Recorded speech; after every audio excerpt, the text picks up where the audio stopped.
অনেক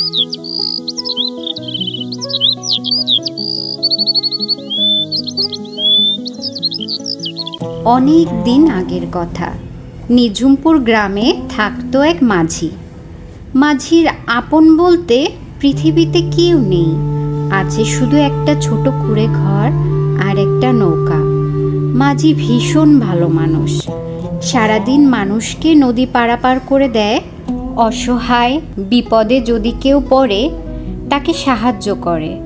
সারাদিন যা টাকা আসে তা থেকে কিছু খায় আর বাকি টাকা অসহায় মানুষকে দিয়ে দেয়।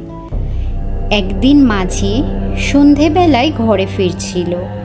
জঙ্গলের পাশ থেকে আসার সময় দেখল নদীর ধারে একটি মেয়ে বসে বসে কাঁদছে।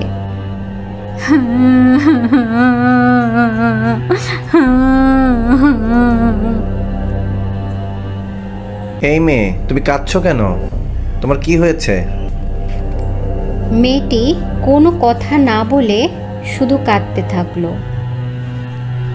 তুমি কি পথ হারিয়েছো? আমি কি তোমাকে তোমার ঘরে পৌঁছাতে সাহায্য করতে পারি? এখন তো রাত নেমে আসছে, তুমি ইচ্ছা করলে আমার সাথে যেতে পারো। এ কথা শোনা মাত্রই মেয়েটি কোনো কথা না বলেই নৌকায় উঠে বসলো। মাঝি ভীষণ আশ্চর্য হলো, তবুও নৌকা বাইতে শুরু করলো।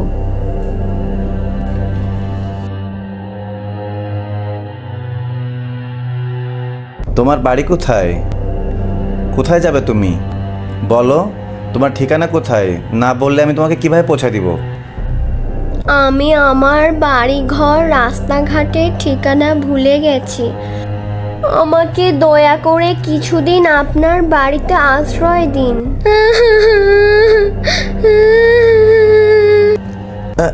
ঠিক আছে ঠিক আছে ঠিক আছে, তুমি আর কেঁদো না। তুমি তোমার বাড়ির ঠিকানা পেলে তখন তুমি চলে যেও।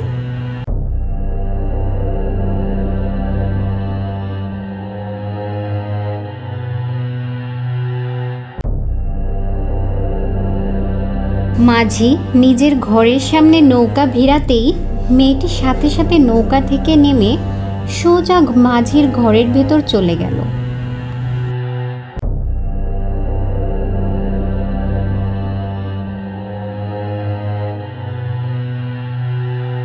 মাঝি আবারও আশ্চর্য হলো, তবুও মেয়েটিকে কিছু বলল না।